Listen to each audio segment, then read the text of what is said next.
বাহিৰ সুৰ হোৱানা সুৰেৰে দিয়ানা প্ৰেৰণা ইয়াৰে সাৱতি। হেল্ল' ফ্ৰেণ্ড, যিহেতু ভাত পানী খাই মেলি হৈ গ'ল আৰু এইখিনি সময়ত আজি যিহেতু নতুনকৈ অভ্যাস এটা হৈছে, সেয়েহে ভাত খাব নোৱাৰি, তথাপি কেইটামান খালোঁ আৰু হাফিচাপ খাই আছিলে, সেয়েহে মই জল্দি খাই মেলি গুচি আহিলোঁ। ইফালে আৰিয়া শুই আছে, আৰিয়াক যিহেতু উঠোৱা নাই আৰু এতিয়া আজি যিহেতু চেহেৰি আছে 3:50, মানে 3:50ৰ আগতে খাই মেলি ৰেডি হ'ব লাগিব, তাৰ আগতে নিয়ত কৰিব লাগিব। আৰু এতিয়া কেইটা পাইছে মই আপোনালোকক দেখুৱাইছোঁ, 3:15 হৈছে এতিয়া।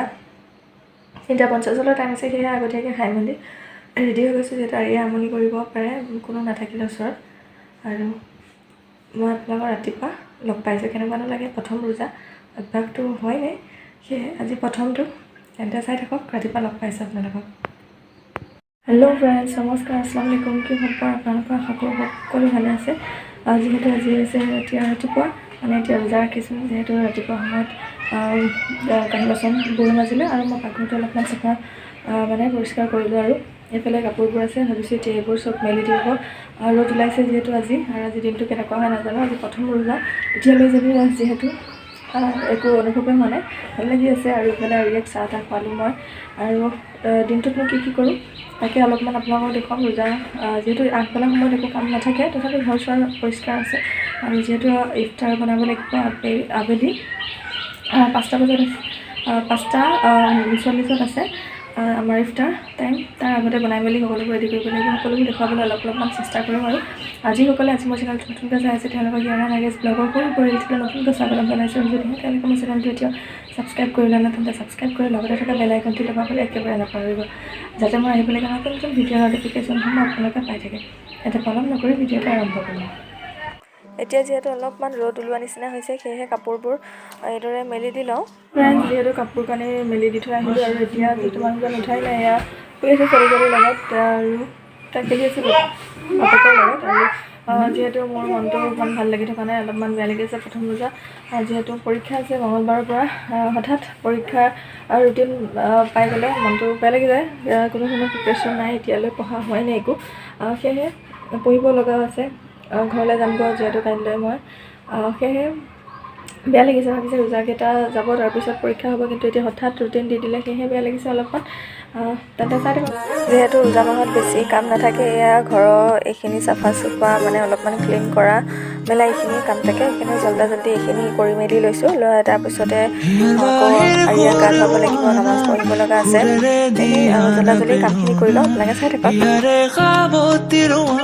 প্ৰেৰণা ইয়াৰে সাৱতি ৰোৱানা প্ৰেমৰ জোপাখনা গীতেৰে সুৰেৰে।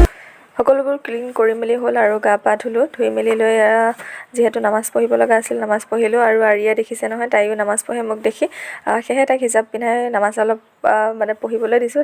ভাবিলোঁ আপোনালোকৰ লগতো শ্বেয়াৰ কৰোঁ, সেয়া দেখুৱাই দিলোঁ আপোনালোকক অলপ। যিহেতু এতিয়া নামাজ পঢ়ি মেলি হৈ গ'ল, এতিয়া যাম ইফতাৰৰ বাবে তৈয়াৰী কৰিবলৈ, সেয়েহে ব'লক আপোনালোককো দেখুৱাই ইফতাৰটো কি কি বনাওঁ।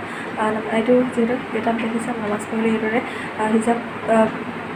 হিজাপ পিন্ধি পেলাই নামাজ পঢ়া হয়, সেয়েহে এতিয়া ব'লক চাই লওঁ ইফতাৰটো কি কি।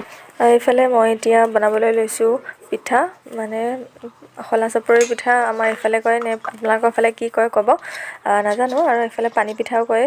এইফালে বনাইছোঁ খলা চাপৰীয়া পিঠা, লগতে যিহেতু বেছিকৈ বনাইছোঁ মছজিদত দিব লগা আছে। এইফালে আছে মাংস, আলু আৰু মাংস, এইফালে আছে বুট ভাজা, মানে বৌয়ে ভাজিছে মাংস আৰু বুট, লগতে গাখীৰ গৰম কৰি থৈছে। এইফালে লাও, মানে কোমলীয়া লাও ভাজি, লগতে আছে চুজি হালোৱা।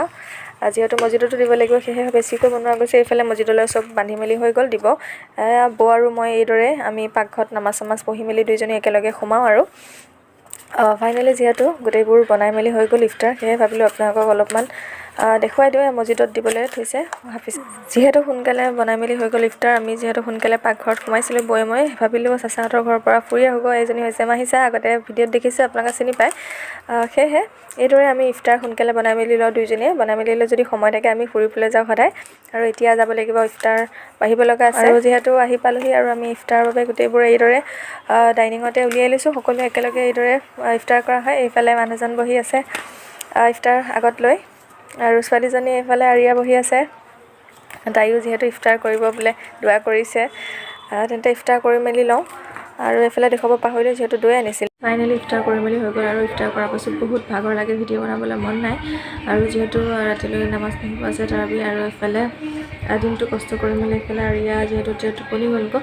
সেয়েহে ভাবিছোঁ মোৰ ভাগৰ লাগিছে যিহেতু ভিডিঅ'টো এণ্ডিং কৰোঁ আজিৰ দিনটো গোটেই ব্লগটো চাই কেনেকুৱা পালে কমেণ্ট কৰি জনাবলৈ নাপাহৰিব আৰু যদিহে বহুত বেছি ভাল পালে তেন্তে লাইক এটা ছাবস্ক্ৰাইব আৰু লগতে শ্বেয়াৰ কৰিবলৈ নাপাহৰিব ভিডিঅ'টো যিহেতু আপোনালোকে সদায় চাই ভিডিঅ'বোৰ ভিউজ আহে কিন্তু আপোনালোকে ছাবস্ক্ৰাইব কৰি নিদিয়ে যিহেতু ছাবস্ক্ৰাইব একেবাৰে ফ্ৰী হয় ঠিক কনজেচি নকৰিব আপোনালোকৰ এটা ছাবস্ক্ৰাইবাৰ মই বহুতো ভিডিঅ' বনাবলৈ উৎসাহী কৰি তোলে আৰু এইদৰে মই মাজে মাজে ইফতাৰৰ মানে ব্লগসমূহ দিবলৈ চেষ্টা কৰিম কেনেকুৱা হৈছে নাজানো ভিডিঅ'টো তেন্তে আজিলৈ সকলোবোৰ ভালে থাকক সুস্থ থাকক নতুন এটা ভিডিঅ'ৰ সৈতে লগ পোৱাৰ আশা আজিলৈ good night tata bye bye